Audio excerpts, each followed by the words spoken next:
இன்னைக்கு கொஞ்சம் சிக்கா இருந்தது. அதனால எந்திரிச்சதுமே லேட்டு தான். சமைக்கிறதுக்கும் பெருசா எந்த இன்ட்ரெஸ்ட்டுமே இல்ல. ரொம்பவே சிம்பிளா ஏதாவது சமைச்சுட்டு டக்குனு கிச்சன காலி பண்ணிரணும் அப்படின்னு தான் நெனச்சேன். ஆக்சுவலா நான் எப்பயுமே வந்து பீன்ஸ், கேரட் ஃப்ரிட்ஜில வந்து இந்த மாதிரி சின்ன சின்னதா கட் பண்ணி தான் வச்சிருப்பேன். ஏதாவது அவசரத்துக்கு சமைக்கிறது, இந்த மாதிரி சிக்கா இருக்கும்போது எப்படின்னா, டக்குன்னு ஒரு ரவை அப்படி இல்லன்னா சேமியா ஏதாவது வச்சு கிச்சடி மாதிரி ரெடி பண்ணிரலாம் அப்படின்ட்டு.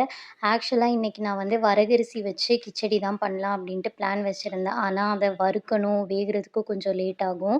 எனக்கு அந்த அளவுக்கெல்லாம் பொறுமை இல்ல. அதனால ரொம்பவே சிம்பிளா சேமியா போட்டு கிச்சடி மாதிரி பண்ணிரலாம் அப்படின்ட்டு அத ரெடி பண்ணிட்டுருந்தேன்.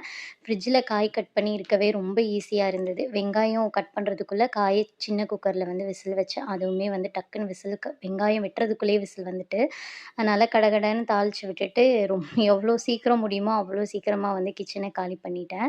அ இதுக்கு வந்து காய்கறி போட்டிருக்கனால அந்த அளவுக்கு பெருசா சைட் டிஷ் ஒண்ணும் தேவையில்ல. அதனால சிம்பிளா முடிஞ்சுட்டு.